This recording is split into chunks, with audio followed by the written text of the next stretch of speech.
हमारी ज़मीन वैसे 40 एकड़ घासन गांव की सीमा में थी, जो सारी एक्वायर हो चुकी है। दूसरी बात यह है, ये अपने मोदी जी सरकार है, इन्होंने धारा 370 जो आज़ादी के समय की थी वो हटा दी, लेकिन ये 1894 का रेवेन्यू एक्ट था, ये भूमि अधिग्रहण, ये आज तक हटाया नहीं। जबकि कांग्रेस सरकार ने 2013 में नया एक्ट बनाया था, 1/1/14 से लागू था, उसकी भी वो उन्होंने अवहेलना करे कोई उसमें हेर फेर कर दिया। जबकि कहते हैं शहर में दुगना और गाँव की ज़मीन लेंगे तो चौगुना, लेकिन इस बात को भी नहीं मद्देनज़र रखा। हम 1 साल से लड़ाई लड़ रहे हैं और अब हमारा 22 जून को 1 साल हो गया था। कोई भी हम मंत्री से संतरी लग सीएम से कोई भी हमें अपने इलाके का कोई भी नहीं छोड़ा जिसके पास ना गए हो। लेकिन हमारे खट्टर सरकार कहती है भाई ये ज़मीन सस्ते में लेनी है, क्योंकि और हमें हरियाणा का कर्जा उतारना है, क्योंकि कर्जा तो हमारी ज़मीन ने नहीं ले रखा। तो इस बात की कोई सुनवाई नहीं करे। पहले कहा था जी पॉलिसी बनाएंगे हम आपको, विधानसभा में इन्होंने मांगा 5-6 करोड़ रुपए आपकी ज़मीन की कीमत है, हम तो 12 मान रहे हैं, वैसे बेच रहे 25-24 करोड़ में 1 एकड़। तो इसी बात को लेकर अब हमने 28 तारीख की महापंचायत रखी है और ये आखिरी पंचायत देखो, ये हम ईंट से ईंट बजाएंगे और हम धरना और हमारी भूख हड़ताल, ये अनशन जारी रहेगा जब तक इसका कोई फैसला ना हो जाए। मैं रोहतास सरपंच गांव खो, हमारे 22 छेने हम बैठे थे और 22 छेने हमारी 1 साल हो गई। हमारा सारा एमपी साहब ने पता है और एमएलए साहब ने पता है सारी बात का, तो हमने ये सीएम साहब ने पता है, पूरी हरियाणा सरकार ने पता है। अब भाई 1810 करने 1 साल हो गई, क्योंकि 2011 में सेक्शन 4 हुआ था और 2020 में सेक्शन 6 हुआ, 2009 में सेक्शन 9 हुआ। अवार्ड सुनाया 2011 में 55 लाख रुपया।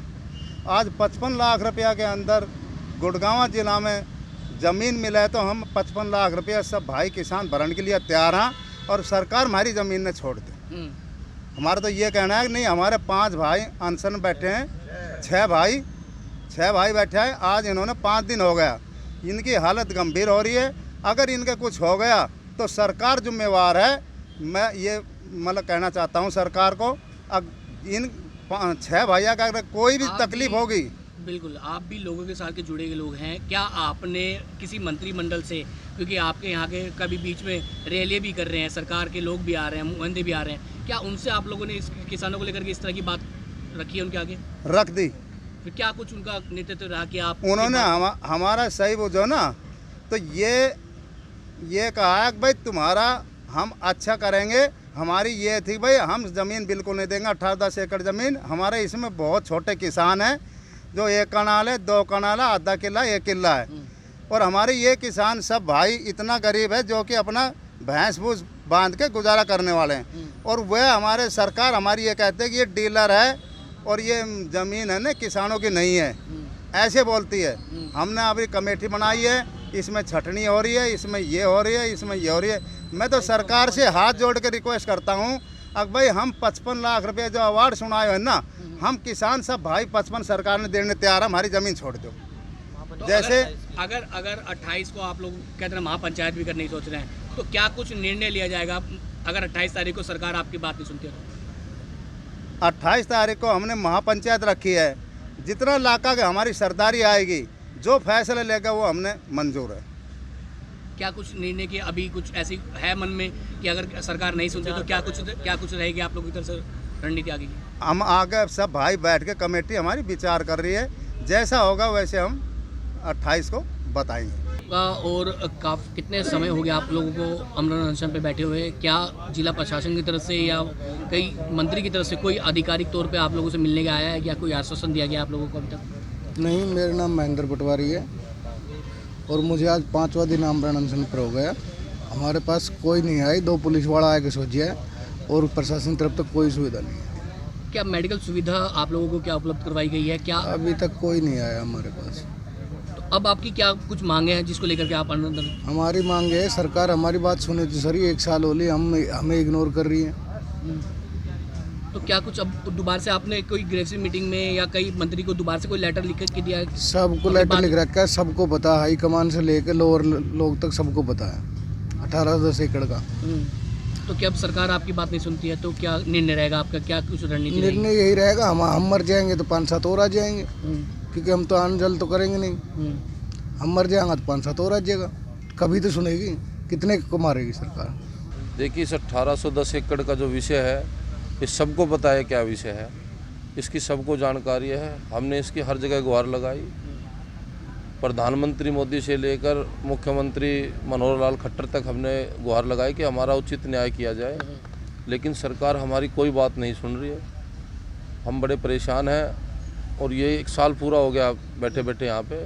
तो फिर हमने लास्ट में एक डिसीजन लिया कि हम आमरण अनशन पर बैठेंगे। तो हम 6 भाई आमरण अनशन पर बैठे हैं।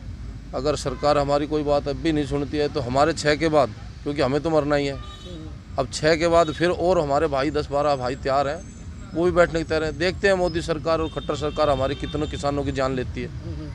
तो अभी लास्ट आप लोगों का निर्णय क्या है? आप लोग कोई सरकार से दोबारा इस चीज़ के अपनी बात रखेंगे या अभी ग्रेसी मीटिंग भी होती है, क्या उसमें अपनी बात को रखेंगे? नहीं, अभी हमारे जो प्रधान जी हैं उन्होंने डिसीजन लिया है कि 28 तारीख को हम एक महापंचायत कर रहे हैं और इलाके की सरदारी को बुला रहे हैं। जो भी सरदारी डिसीजन करेगी कि आगे क्या रणनीति बनानी है, प्रधान जी क्या बताते हैं, उसी हिसाब से हम अपने आगे की रणनीति तैयार करेंगे। बाकी हम तो पूर्ण रूप से सोच चुके हैं कि सरकार ये सुनने वाली नहीं है, क्योंकि मोदी सरकार और खट्टर सरकार इन्होंने हम किसानों के प्रति बिल्कुल आँख मींच ली है। कल भी यहाँ हमारे पड़ोस में पटौदी में एक वो कौन सी विशाल रैली कर रखी थी, उसमें भी सब तरह की बात, लेकिन वहाँ भी हम किसानों का कोई चर्चा नहीं, कोई विषय नहीं। अगर 1 साल से किसान बैठे हैं, अगर उनके बारे में कुछ सुना जाए या उनकी भी समस्या का समाधान निकाले और अलग अलग से बात कर रहे हैं, लेकिन हम किसानों के बारे में कोई चर्चा नहीं है। इसी प्रकार यहाँ 1810 एकड़ 1128 एकड़ अहिर रजमेंट को लेकर भी 1 साल से 1.5-1.25 साल से धरना चल रहा है। 1810 एकड़ के किसान भी धरने पे है, 1128 एकड़ के भी किसान धरने पर है, लेकिन यहाँ का कोई भी हमारा प्रतिनिधि सुनने के लिए तैयार नहीं है। पता नहीं क्या सोच लिया सरकार ने, हमें बिल्कुल मरा और वो समझ लिया है।